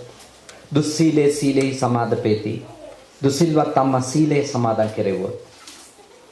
මච්චරියේ ඡාගේ සමාදපේති. මසුරු අම්මා පරිත්‍යාගයට යොමු කෙරෙව්වොත්. දුෂ්ප්‍රඥාම්ම ප්‍රඥාවේ සමාදන් කෙරෙව්වොත් ගෙවපු ඒ කියන්නේ කරපු ඒක ගෙවන්න තියෙන ණය ඉවරයි කියන්නේ. කලගුණ සලකලා ඉවරයි එතකොට එයා නිවැරදි පාරට ගන්න එකට ඒකට අපි බීපු කිරි තියනවා කියලා එහෙම ඉන්නව නැහැ. ඒවට ණය නැහැ. බීපු කිරිවල ණය ගෙවන්න පුළුවන්ම නිවැරදි කරවුවා. යහපත් වෙන්න උදව් කරොත්. ධර්ම මාර්ගයට ගෙනහොත්. ඒ කියන්නේ සාරිපුත්ත මහ රහතන් වහන්සේ මාස ගානක් සාරි බැමිණියේ ඉන්න ගෙදරටම වෙලා ඉන්නේ බණ කියලා දිදි. තිසරණේ සමාදන් වෙනකන් ධර්ම මාර්ගයට එනකන් සාරිපුත්ත මහ රහතන් වහන්සේ පිරිනුවම් පාන්නේ. මොකද අම්මට තාත්තට ණය ගෙවන්නේ. ඒකින්ද හොඳට තේරුම් ගන්න. ඔබට මට මව්පියන්ට හෝ වෙන කාට හරි කළගුණ සලකනවා කියන්නේ ඒගොල්ලෝ කරන ඕනි එකක් බලන් ඉඳිල්ල නෙවෙයි. ඒක නෙවෙයි. ඒක වහල්කම. ඒ වහල්කම ඇතුලේ කාටවත් යහපතක් වෙන්නේ නෑ. මම කියන්නේ මේ රටවල් වල මිනිස්සු ඔය විදියට නුනත් වෙන විදියකට හරි ඔය කොටස තේරුම් ගන්න තියෙනවා. ඒ මිනිස්සු කරපු උදව්වට ප්‍රතිඋදව්ව කරා ඒක නිසා එක්කෙනෙක්වත් අනිත් එක්කෙනාගේ වහලෙක් වෙන්න උත්සාහ කරන්නේ නෑ. හරි එක හරි කියන්නත් ඒගොල්ලන්ට කොන්දනාරතිය තියෙනවා. වැරදි කියන්නත් ඒ ශක්තිය තියාගෙන තමයි ඒගොල්ලෝ මොන උදව් ගත්තත් ප්‍රතිඋදව් කරන්නේ. එහෙනම් මම ඔබට යෝජනා කරනවා අපගේ කලගුණ සැලකීම නම් ඕනි එකක් කරන්න දීලා කටපියන් ඉදිල්ල නෙවෙයි. දැන් අපේ රට ගත්තොත් නේද තාම ඉන්නවනේ මෙහි අම්පාර පැත්තේ ගියාම තාම ඉන්නවා මේ පොළොන්නරුව අම්පාර ඒවා ඉන්නවා මිනිස්සු සේනානායක සමුද්‍රේ හදපු නිසා UMPට ඡන්ද දෙනවා. ඒ හින්දා UMPට ඡන්ද දෙන කට්ටිය තාම ඉන්නවා ලංකාවේ. ප්‍රේමදාස මහත්තයා ගෙවල් දීපු නිසා මේ දැන් මොකක්ද ඒකට කිව්වේ ගම්මුදානේ. ගම්මුදාන් හින්දා UMP කට්ටිය ඉන්නවා තාම. ඒ සජිත් දිනවන්න ඕනි කියලා හිතනවා එහෙම හින්දා. එහෙම කියනවා මිනිස්සු. මට කියනවා මම කියන්නේ ඒ වගේ යුද්ධේ තින පුරුෂා මහින්ද මහත්තයාට එහෙම මිනිස්සු මේ හිතනවා මුළු ජීවිත කාලෙම අපි මේ පක්ෂේ මේ පාටේ මේ පුද්ගලයාගේ ඉන්නවනේ තව සමහරව එහෙම කලගුණ සලකනවා මොකක් හින්දාද රස්සාදී එයාට හිතෙන්නේ එයාගේ අම්මා කොච්චර උගන්නලද එයා උතෙන්ට කියනවා එයාට ගුරුවරු මොන තරම් ටොකුවේ නෑන උගන්නලා බැනලා දන ගස්සලාද එයා උපාධියක් දක්වා ගෙනාවේ කියන එක හිතන්නේ නැහැ. හැබැයි අර රස්සාව දුන්නා කියන එකට රස්සාව දීලා තියෙන ඒගොල්ලෝගේ අතින් පයින් සල්ලි නෙවෙයිනේ. ආණ්ඩුවේ දෙන්න තියෙන රස්සා ඒගොල්ලෝ උත්සව තියලා දීගෙන ඡන්දත් තරම් තියෙනවා. තීවට කළ ගුණ සලකලා කියන මට තේරෙන්නේ නැහැ මොකටද කියලා. දැන් ඒ හින්දා ලංකාවේ මිනිස්සු කළගුණ සලකනවා කියන එක ඇත්ත වශයෙන්ම ඊළඟ උදව්ව ගන්න තියෙන ප්‍රොජෙක්ට් එකක් විදිහට තමයි කරන්නේ. කළගුණ සැලකීම කරන්නෙම මොකටද? ඊළඟ උදව්වට පාර කපා ගන්න. ඒක දන්න හින්දා ප්‍රාදේශ සභා මන්ත්‍රීලා පාරවල් කොන්ක්‍රීට් කරන්නේ මීටර 100ට 100ක් කොන්ක්‍රීට් කරලා මිනිහාගේ ඊළඟ ඡන්දෙන්නකන් ඊළඟ 100 කොන්ක්‍රීට් කරන්න තියා ගන්නවා. මොකද මිනිහා දන්නවා මේ 100ට කළගුණ සැලකුවා මිනිහා ආපහු මන්ත්‍රී වෙනවා. ඒ ඡන්දෙදි මතක් කර යන්නෙම අපිට ඉතින් සලකන්න ඕනේ කියලා. එතකොට මිනිස්සු දන්නවා මේ සැරේ ඡන්දේ දුන්නොත් තමයි මිනිහා ආයෙත් අපිට සලකන්නේ. එතකොට කළගුණ සැලකීම කියන්නේ බිස්නස් එකක්ද නැත්ද? බිස්නස් එක. බුද්ධාගම නෙමෙයි. බුද්ධාගම නෙමෙයි ඔය එකක්. උතුම කරුමයකට ලංකාවේ වැඩිම කළගුණ සැලකීම කියන මාතෘකාව දේශපාලඥයෝ තමයි පාවිච්චි කරගෙන තියෙන්නේ. අඩුම හිතේ අමාරුවක් නැහැ. ඒගොල්ලොන්ගේ දෙමව්පියන්ගේ සල්ලි වලින් රටට වැඩ කරපු මිනිස්සු නන්නේ. මේ අපි ගැන කියා ගත්තු ණය ටිකත් මංකොල්ල කාපු වුන් නේද? පොරකම් කරගත්තු මිනිස්සු අපිට කියනවා කළගුණක් සලකන්න ඕන. හිතා ගන්නකොනේ මේ ඔක්කොම පක්ෂවචර තමයි. මම ඔබට යෝජනා කරනවා අපේ වහල්ලු නොවි නිවැරදි මිනිස්සු එන්න ඕනේ. එතකොට රටකට හරියන්නේ. පක්ෂවල පාටවල පිල්වල වහල්ලු වෙන තරමට ඒගොල්ලෝ නරක මිනිස්සු වෙනවද නැද්ද? දැන් මේ රටවල් වල වැරදිච්ච ගමන් ඉල්ල අස්වෙන්නේ. මොකද මිනිස්සු ගිහිල්ලා අඬා කියන්නේ නැහනේ ඔබතුමා යන්න එපා පක්ෂේ දාලා කියලා. මිනිස්සු දන්නවා මේ මිනිහා යන්න ඕනේ කියලා යන්න ඕනේ වෙලාවට නේ. දැන් තේරෙසා මේ ගියා. ඒක එංගලන්තේ මිනිහෙක් ගිහිල්ලා කිව්වේ නෑනේ අනේ ආයෙන්න කියලා. කියන්නේ නෑනේ. ඊට කලින් හිටපු අගමැතිතුමා කවුද? කැමරන් මහත්තයා නේ කැමරන් මහත්තයා. බ්‍රෙක්සිට් එක පරාදුනා ගියානේ. මොකද කියන්නේ? අපේ රට පුදුම රටක්. රනිල් මහත්තයාට යන්නම එපාලු. මහින්ද මහත්තයා ගියාම අඬ ඉල්ලුවා එන්න කියලා. ඒ මිනිස්සු ආවා. දැන් අමාරුවේ වැටලා ඉන්නවානේ. පවුනේ. හරි. අසේ මේ මිනිස්සු වයසක මිනිස්සු. මේ මිනිස්සුන්ට ගෙවල් වලට එලා විවේකයෙන් ඉන්න දෙන්න බෑ. මේ මොට්ට මිනිස්සු නේද? සමාජයේ මිනිස්සු මේ රටේ මිනිස්සු කරන්නේ මොකද්ද? ඔයා නැතුව අපිට බෑ කී ඒ වයසක මිනිස්සු ටිකට වද දෙනවා. ඇත්තටම මේගොල්ලන්ට අපි ආදරෙන් මේගොල්ලෝ අපේ රටට හොඳ වැඩ කරපු මිනිස්සුනේ. ඔය හැම පක්ෂයකම ඉන්න මිනිස්සු හොඳ ඒවා කරපු මිනිස්සු ඉන්නවනේ අපිට. ඒගොල්ලන්ට ඉන්න දෙන්න ඕනේ. ඒගොල්ලෝ පෙරච්ච දවසකට හරි අපිට එතකොට ගරුත්වයක් උපදිනවනේ. කවුරුත් රිටයර් වෙන්න එපායි. ඒ කවුරුත් රිටයර් වෙන්න ඕනේ. රිටයර් වුණාම අපිට ලොකු ආදරයක් ඇති වෙනවනේ. දැන් තාත්තලාට උනත් පුතාලාට තාත්තලා ගැන ආදරය ඇති වෙනවනේ. තාත්තා 100 වුණාමනේ. ඒ කියන්නේ තාත්තා පුතාට අවුරුදු 40 දී තාත්තා භූමිකාවේ ඉන්න ගියොත් පුතාලට තාත්තා එපා වෙනවද නැත්ද? එපා වෙනවා. ඒ කියන්නේ දැන් පුතාට 40යි තාත්තට 70යි. හැබැයි තාත්තා වගේ ඉන්න ගියොත් බෑ. එතකොට පුතා ආසයි තාත්තා තමන්ගේ පුතා එක්ක, ඒ කියන්නේ මුණුබුරත් එක්ක අලියා පිටේ යනවා බලන්න. ඒවට ආසයි නේ. එතකොට ආයෙත් තාත්තට ආදරේ හිතනවද නැද්ද? ආදරේ හිතනවා. ආයෙත් ආදරේ හිතනවා. ඊට පස්සෙම අපේ රටේ දේශපාලකයෝ නරක කරලා සහ මිනිසුන්ගේ ජීවිත විනාශ කරලා තියෙන මහජනයා. මහජනයා කපටි ඉන්නේ දේශපාලකයන්ට වඩා. කපටි හරි ආත්මාර්ථකාමී. කියන්නේ තමන්ගේ වැඩේ කරගන්න මේ මිනිස්සුන්ව පාවිච්චි කරන්න එතන මේ මිනිස්සුන්ට හිතන අපිත් මේ මිනිස්සු පාවිච්චි කරනවා කියලා. ඔය ලංකාව නරක කරලා තියෙන දේශපාලකයෝ හින්දා නෙවෙයි. තාම දුෂ්ප්‍රඥ මහ ජනතාවක් ඉන්නවා. ඒ කියන්නේ අදූරදර්ශී කට්ටකයිරාටික මහ ජනතාවක් ඉන්න රටක දූරදර්ශී හොඳ පාලකයෝ හැදෙන්නේ කොහමද? හැදෙන්න බෑනේ. ඒ මිනිස්සුන්ට හිතනනේ මේ මිනිස්සු රැවටෙන්න නම් ආස අපි රවට්ටන්නම් කියලා. ඒක මේ ඇත්තටම ඔය මේ මහින්ද මහත්තයාලගේ කාගේවත් ප්‍රශ්න නෙමෙයි. මේ අපේ මිනිස්සුන්ගේ ප්‍රශ්න. රනිල් මහත්තයාලගේ ප්‍රශ්න නෙමෙයි. අපේ ප්‍රශ්න ඔය. අපි යහපත් වෙන්න ඕන. අපි නියම මිනිස්සු වෙන්න ඕන. අපි කරපු උදව්වට ප්‍රතිඋදව් කරනවා. හැබැයි දේශපාලඥයෝ කියන අයට ප්‍රතිඋදව් කෙරෙන්න මට තේරෙන්නේ නැහැ ඒක. අපි අම්මා තාත්තට කළගුණ සලකන එක හරි, ගුරුවරුන්ට නේ. හරි. අපිට වෙන පුද්ගලික උදව්වක් කරපු කෙනෙකුට ප්‍රතිඋදව් කෙරෙන්නත් හරි. අපි අනිත් අයට ගරු කරන්න පුළුවන් නේ. ගරු කරන්න පුළුවන්. හැබැයි කොච්චර ගරු කරත් එයා වැරදි නම් එයාගේ කාලය නිමයි නම් එයා පැත්තකින් ඉන්නවා. ඒක තමයි යථාර්ථය. එතකොට තමයි අපිට යහපතක්. ගෙදරක හරි එහෙමයි. අම්මට කළගුණ සලකන්නේ කියලා වැඩිහිටි Tamanටත් දරුවෝ ඉදිද්දි ඔක්කොම තීන්දුව తీරන ගන්න දරුවෝ ගැන මුණුබුරු මිනිරියෝ ගැන තීන්දුව తీරන ගන්න අත්තම්මට දෙන්න ඕනේ නැහැ. අත්තම්මගෙන් උපදෙස් ගන්න. සියගෙන් උපදෙස් ගන්න පුළුවන්. අත්තම්මට සියට හිංසාවක් නොකර එයාටලට ආදරේ දීලා කරුණාව දීලා ඒගොල්ලෝ බලා ගන්න පුළුවන්. ඒ අරුණකොට ඒගොල්ලන්ට කළ ගුණ නොසලකීමක් නෙවෙයි. ඒගොල්ලන්ට ගේ පාලනය කරන්න නොදීම කියන්නේ මොකද? ඔබගේ දරුවෝ පාලනය කරන්න ඔබේ දැනුම ඕනනේ. අත්තම්මගේ දැනුමෙන්ම ඔබේ දරුවෝ පාලනය කරන්න බෑ. ඔබලට තේරෙන්න ඕනේ දැන් හැදෙන දරුවෝ පාලනය කරන සහ මඟ පෙන්වන්න ඔබලටත් කොච්චර අප්ඩේට් වෙන්න වෙලාද කියලා. ඉතින් අත්තම්මලා කොහේ කරන්නේ? මේ එංගලන්තෙදී නම් මොනවක් කරන්න බෑ අත්තම්මලට කියලා නේ. නිකන් ඔය මොන්ටිසෝරිට ගිහිල්ලා වගේ කරන් එන්න පුළුවන් එච්චර. ඉතිහා මේ පොඩි උන් බේර ගන්න නේද? මොකද මේ පොඩි උන් ගොඩාක් අප්ඩේට් වෙලානේ. ඒගොල්ලෝ හරි වේගෙන් යාවත් කාලීන වෙමින් එන දරුවෝ. ඉතින් ඇත්තටම ඔය පැරණි දන්න කියන කතාවක් කියලා දීලා නේද? ගුණ ධර්මයක් කියලා දීලා ඒ වගේ චූටි දෙයක් තමයි අත්තමසියට පුළුවන්. දැන් මේ රට ගැන සහ මේ යන වේගය ගැන ටිකක් හරි දන්නේ කවුද? අම්මා තාත්තා. ඒක අම්මා අත්තම්මට සියට නොදීම කියන්නේ අකෘතඥ වීමක් නෙමෙයි. ඒක එහෙම නරකක් නෙමෙයි ඒගොල්ලොන්ට කරන.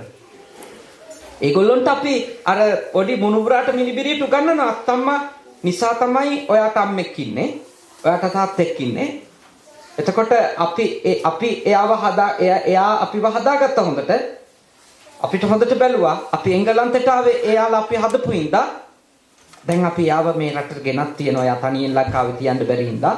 ඔයාගේ වගකීම තමයි ඔයාට මේ වගේ හොඳ අධ්‍යාපනයක්, හොඳ සෞඛ්‍යයක් හැමදේම ලැබුණේ අත්තම්මා අපිට උගන්වලා මේ රටට එවපු හින්දා. ඔයා දැන් අත්තම්මත් බලා ගන්න ඕනේ.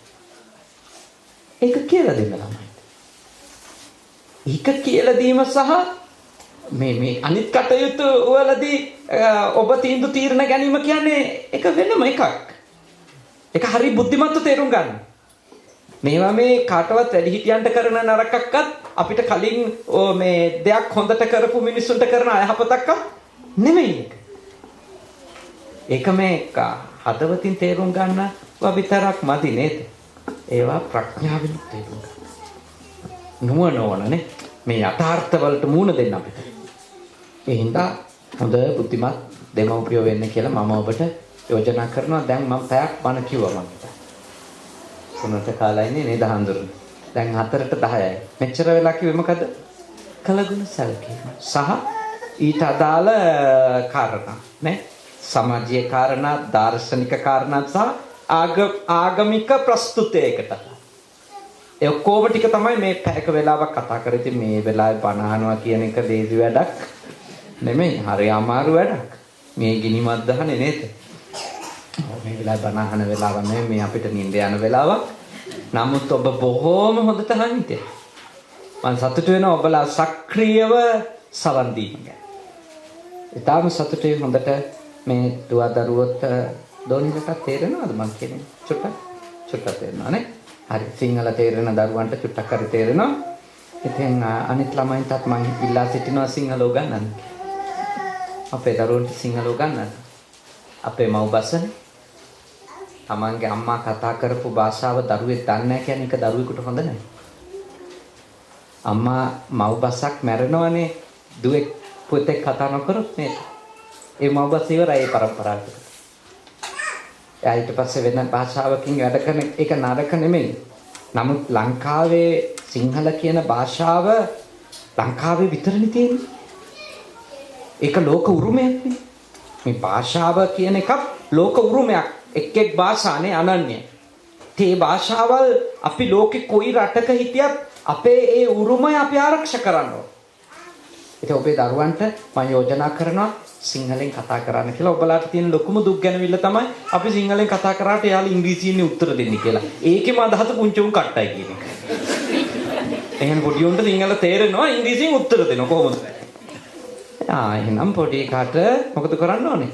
සිංහලෙන් උත්තර දෙනකොට ආයෙත් සිංහලෙන්ම ප්‍රශ්න අහන්න ඕනේ. ඉංග්‍රීසියෙන් උත්තර දෙනකොට නේ. සිංහලෙන් උත්තරේ දෙනකම් ප්‍රශ්න අහුවනම් හරි. ප්‍රශ්න නැහැ. එතකොට පොඩි කා දන්නවා මෙයත් එක්ක හරියන්නේ නැහැ කියලා. අත වශයෙන් පොඩි උන් කම්මැලි නේද? සිංහල භාෂාවෙන් උත්තර දෙන කම්මැලිකම තියෙන්නේ. නැතුව සිංහල දන්නේ නැතුව නෙමෙයි. සිංහල තේරෙනවා පොඩි ළමයින්ට. මොකද දෙයියනේ මේ චානත් එක්කත් ඕවා ටිකක් එනවනේ. අනිත් එක ගෙදර කතා කරන්න ඔය ඇත්තන්ට ළමයි හරහා ඉංග්‍රීසි ඉගෙන ගන්න දෙයක් නැහැ නේ මේ රටේ තිනේ.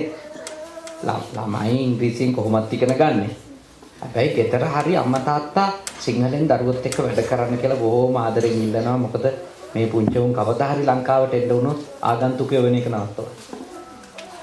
අපේ රටේ මහ පොළොව ගඳ සුවඳ තේරෙන්නේ මව්බස දන්න ළමයින්ට. ඒක ඕනි. එතකොටයි අපේ කම එන්නේ. මොකද අපිට ගන්න හොඳම ආදර්ශ ඉන්දියානුවානේ. මොන ලෝකේ ගියත් ඉන්දියානු කම නැති කරන්නේ. බලන්නකොනේ ඉංග්‍රීසි කතා කරනවා කෙලින්ම ඉන්දියන් ඉංග්‍රීසි.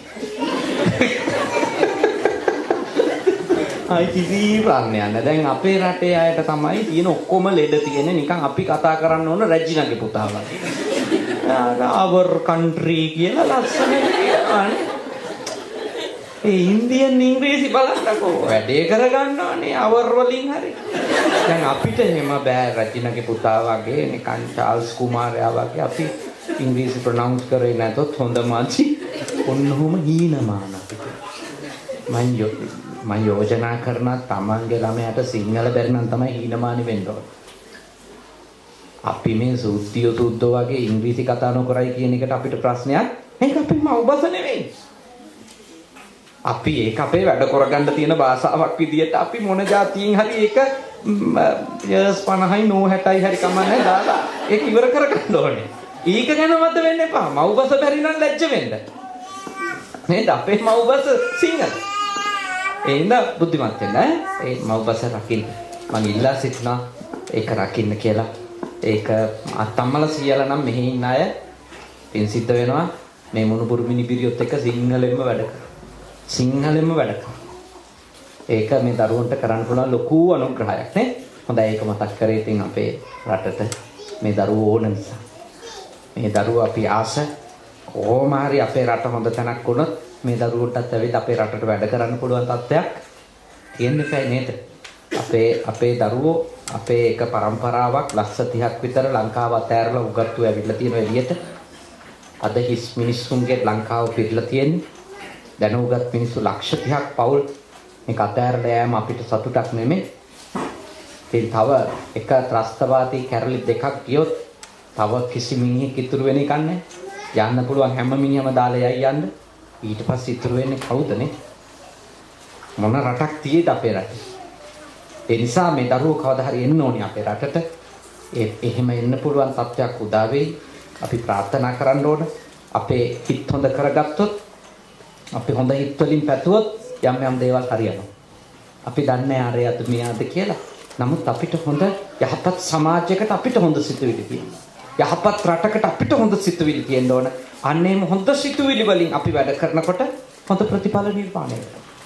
හිතනේ ගොඩක් ඒවා හදලා දෙන්නේ. හිත මේ සබා දහමට නිකුත් කරන ඒවට රියැක්ට් කරන එක. මතක තියාගන්න. අපේ හිතින් අපි යහපත් දැහැමි පාලකයෙකුගේ අවශ්‍යතාවය, රාජ්‍යයක අවශ්‍යතාවය අපේ හිතට දෙන්න ඕන නිතර. එතකොට ඒකට පරිසරය හැදේ. ඒක තමයි මේ විශ්වයේ තියෙන නීතිය.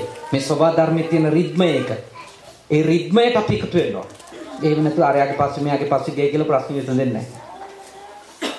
අපි මේ සබා දහම එක්ක හදවතින් එකතු වෙනවා. එතකොට අපිට යහපතක් වෙනවා. ඊටාම ශ්‍රද්ධාවෙන්, ඊටාම ඕන කමින් අපේ ධම්මානන්ද, අපේ කල්යාණ මිත්‍ර සහෝදර හාමුදුරුවෝ, අපේ පඬිතුහන්ලා තුන්දෙනා ලස්සනට මේ පන්සල් කරගෙන යන්නේක අපිට සතුටුයි. විශාල දායක පිරිසක් එක්ක අපේ ශ්‍රී ලාංකිකයෝ අතරමං වෙන්න දෙන්නේ නැතුව මේ රටේදී අපේ බෞද්ධකම රකින්න, අපේ සිංහලකම රකින්න, අපේ ශ්‍රී ලාංකීය අනන්‍යතාව රකින්න අපේ සායනහන්සලා අප කැප වෙනවා. ඉතින් අපිත් එක්ක අවුරුදු ගාණක් එකට හිටපු සහෝදර සායනහන්සලා මේ විදියට කටයුතු කරන එක අපේ හදවතට පුදුම සතුටක්, සෝයක් දැනෙන එකක්. ඉතින් අද පින්කම බොහෝම මිත්‍රත්වයෙන් එකතු වෙලා කරන පින්කමක් වෙනවා නේ. ස්වාමීන් වහන්සේ මායි හමු වෙනවා. ඊළඟට අපේ සත්‍යනෝනා නිශාන්ත මහත්තයා අපේ ડોක්ටර්ලා දෙන්න නේද? ඒගොල්ලොත් පවුලේ නෑයෝ, යාළුවෝ හොඳම. ඒ දරුවොත් යාළුවෝ නේද? ඉතින් කල්යාණ මිත්‍රත්වය තමයි පින්කම් වල පදනම. පින්කම් වලින් ලැබෙන ලොකුම ආනිසංසයක් තමයි කල්යාණ මිත්‍රයෝ නැවත නැවතත් මුණ ගැසීම. ඉතින් හොඳ දෙයක්. රැස් කරගත් සියලුම පින් කුසල් අනුමෝදන් කරමු. මයිකල් ගෝමස් ආදරණීය පියාණන් වහන්සේට, මම හිතන්නේ ડોක්ටර්ගේ පියාණන්නේ, මහත්මයාගේ පියාණන්, ප්‍රසන්න ડોක්ටර්ගේ පියාණන්, ඒ වගේම මල්කාන්ති ගෝමස් මාතාව, ධම්මිකා පෙරේරා මාතාව, මිල්ටන් පෙරේරා මාතාව වගේම අපේ නිශාන්ත මහත්මයාගේ තාත්තා ඒ වගේම සත්‍ය නෝනාගේ තාත්තා ඇතුළු කොට මේ උතුම් පින්කමට ඔබ නමින් මිය ගිය අපේ දමාන් සායිනහන්සේ අපේ පඬිතු සායිනහන්සේලා නමින් මිය ගිය සියලුම ඥාතීන්ටත් මව් දෙමව්පියන්ගේ පාර්ශවවල අපවත් වූ අදාළ ගුරු දේවෝත්තමයන්න් වහන්සේලාටත් රට වෙනුවෙන් දිවිපිදූ රණවිරුවන්ටත් නිපින්වත් වේවා අමා මහ නිවනම අවබෝධ වේවා සාදු සාදු සාදු දෙවියෝ පින්වත් කරගනිත්වා අපේ කල්යාණ මිත්‍රයාණන් වහන්සේ ඇතුළු පූජනීය මහා සංඝ රත්නයට දෙවියන්ගේ ආශිර්වාදය ලැබිලා නිදුක්ක නිරෝගීව සුවපත් සිතින් යුක්තව මේ රට තුල සම්බුද්ධ ශාසනය ස්ථාපිත කරන්නට ශක්තිය ලැබේවා ධෛර්යය ලැබේවා වාසනාව ලැබේවා නිදුක් නිරෝගී සම්පන්න ජීවිතයක්ම ලැබේවා මේ පින්වන්ත දායක පිරිසට පන්සල හොඳට පවත්වාගෙන යන්නට ලස්සනට මේ පන්සල වටා ඔබගේ දරු කැල යහපත් ශ්‍රී ලාංකීය බෞද්ධ දරු සමාජයක් විදියට ගොඩනගන්නට ලැබේවා අද පින්කමේ දායකත්වයේ ගත අපේ වෛද්‍යතුමාටත් වෛද්‍යතුමිය ඇතුළු මේ ස්ථානෙට ආපු උදව් කරපු මේ කොඩි ආදිය හදලා මේ කටයුතු වලින් සැරසිලි කරපු මේ භාග්‍යවතුන් වහන්සේට ඒ රස්වලල්ලක් ආදිය ලස්සනට හදපු ඒ සියලුම දෙනාට සියලු දෙවියන්ගේ ආශිර්වාදයෙන් යහපතක් වේවා සිතක් වේවා රටත් සුවපත් වේවා ඔබත් සුවපත් වේවා දෙවියෝද මේ පින්බෙලෙන් නිවන් අවබෝධ කරත්වා සාදු සාදු සාදු අවසාන වශයෙන් ඔබ අප හැම දිනාට දෙවි දේවතාවුන්ට මියගිය සියලුම ඥාතීන්ට මේ පින් කුසල් පාරමිතා ධර්ම වේවා මේ භවයේ පුරාම සත්පුරුෂයින්ගේ ඇසුර ලැබේවා කල්යාණ මිත්‍රයින්ගේ ඇසුර ලැබේවා ශ්‍රී සද්ධර්මයේම ශ්‍රවණය කරමින් ධර්මානුධර්ම ප්‍රතිපත්ති පුරමින් ඊ타ම ඉක්මන් භවයකදී නිවන් දකින්නට අද කරගත්තු පින්කමද පාරමී ධර්මයක් වේවා සාදු සාදු සාදු ආකාශට්ටා චුම්මට්ටා දේවානාගා මහිත්‍තිකා පුඤ්ඤන්තං අනුමෝදිත්වා චිරන් රක්칸තු ශාසනං ආකාශට්ටා චුම්මට්ටා දේවානාගා මහිත්‍තිකා පුඤ්ඤන්තං අනුමෝදිත්වා චිරන් රක්칸තු දේශනං ආකාශට්ටා චුම්මට්ටා දේවානාගා මහිත්‍තිකා පුඤ්ඤන්තං අනුමෝදිත්වා චිරන් රක්칸තු මම් පාරන්ති තී කවුරුත් වන්දනා කරමු අභිවාදන සීලස්ස නිච්ඡං වත්තාපචායනෝ චත්තාරෝ ධම්මා වඩ්ඩන්ති ආයුවන්නෝ සුඛං බලං ආයුරාෝග්‍ය සම්පatti සග්ග සම්පatti මේවච අතෝ නිබ්බාන මිනාතේ සමිච්ඡතු හැම දිනාටම තුනුරුවන් සරණයි